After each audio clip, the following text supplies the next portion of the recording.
1994, en seulement 100 jours, soit un peu plus de 2 mois, près de 800 000 personnes sont tuées au Rwanda. Des voisins massacrent leurs voisins, des familles sont décimées, et pendant ce temps-là, le monde regarde et ne fait rien. Mais ce n'est pas juste une histoire de tragédie. Le Rwanda, ce petit pays d'Afrique de l'Est, a réussi à se reconstruire et à devenir un modèle souvent cité en exemple. Mais comment a-t-il réussi cet exploit? Je vais éviter de perdre plus de temps et m'en vais directement attaquer le sujet. Pour apporter une structure à la vidéo, je vais répondre à ces 3 grandes questions. Premièrement, que s'est-il passé en 1994? Deuxièmement, comment ce pays a-t-il réussi à surmonter cette tragédie? Et troisièmement, où en est-il actuellement? Allons-y tout de suite. Le 6 avril 1994, à 20h23 exactement, l'avion du président rwandais Juvenal Habyarimana est abattu au-dessus de Kigali, la capitale du Rwanda. À bord se trouve également le président du Burundi. Donc autant dire que c'est loin d'être un petit truc qui va passer inaperçu. Seulement quelques heures plus tard, la capitale plonge dans un chaos indescriptible. Mais ce n'est pas un conflit qui éclate spontanément. Ce génocide était en réalité planifié. Et donc en 100 jours, près de 800 000 personnes sont décimées. Majoritairement des Tutsis, mais aussi des Hutus modérés. Je vais expliquer ces deux termes un peu plus tard dans la vidéo. Alors, il devient assez légitime de se demander pourquoi ce massacre a-t-il eu lieu?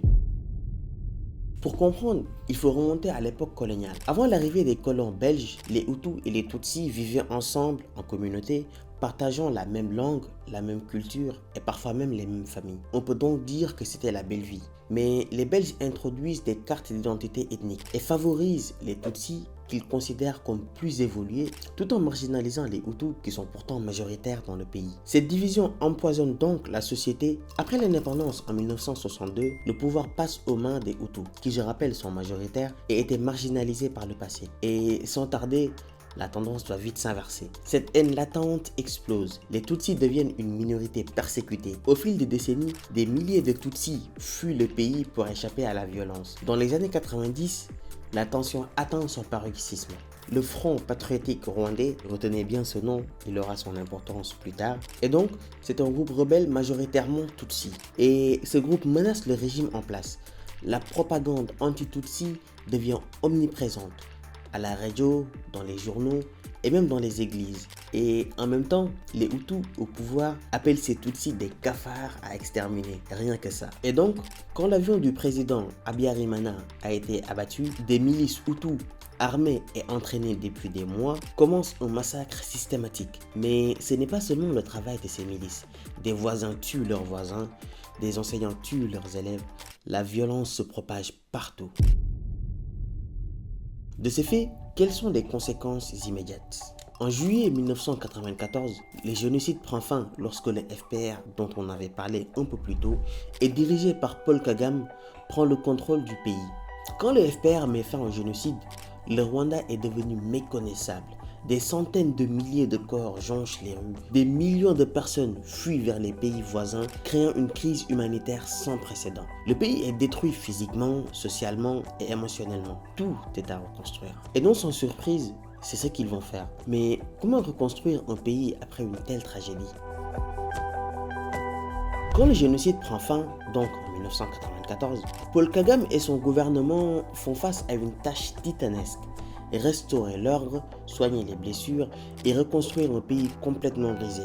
La priorité absolue, c'est de juger les responsables. Mais avec des centaines de milliers de personnes accusées de participer au génocide, les tribunaux classiques sont très vite débordés. Kagame décide alors de réactiver une ancienne tradition rwandaise, les tribunaux Gakaka. Dans ces assemblées locales, les accusés doivent répondre de leurs actes devant leur communauté. Bon, c'est loin d'être une justice parfaite, mais elle permet de juger rapidement des milliers de cas tout en amorçant un processus de pardon et de réconciliation. Ensuite, pour une unité nationale, le gouvernement bannit les termes de Hutu et de Tutsi dans les discours publics et dans les écoles. Désormais, tout le monde est tout simplement rwandais. Économiquement, le Rwanda ne veut pas seulement se relever, mais il veut aussi devenir un modèle. La capitale, Kigali, veut être transformée en vitrine de cette ambition.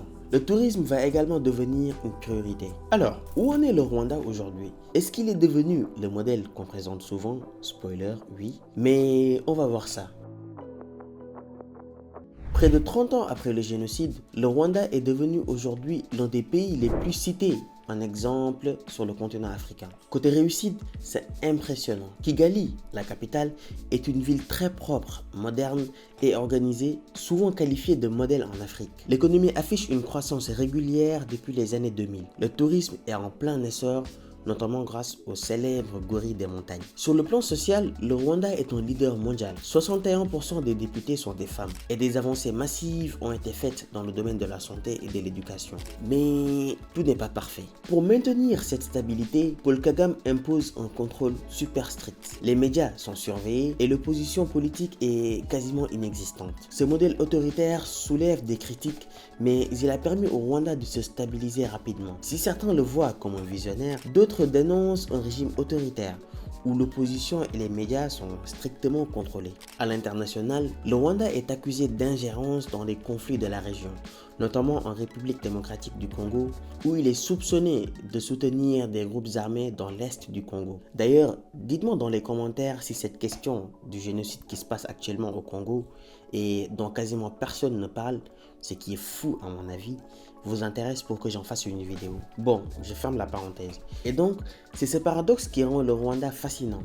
D'un côté, un exemple de résilience et de transformation rapide, et de l'autre, un modèle qui soulève des questions sur la liberté et la durabilité d'un système aussi centralisé. Alors, que peut-on retenir de tout cela?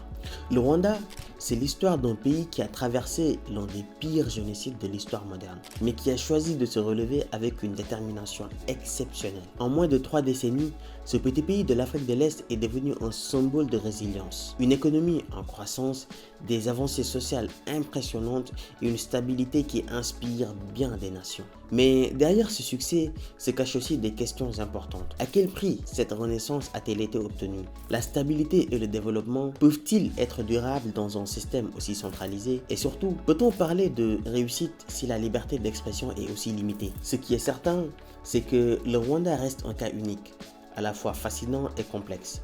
Une leçon sur la résilience humaine, mais aussi un rappel que la reconstruction est un chemin long et parfois imparfait.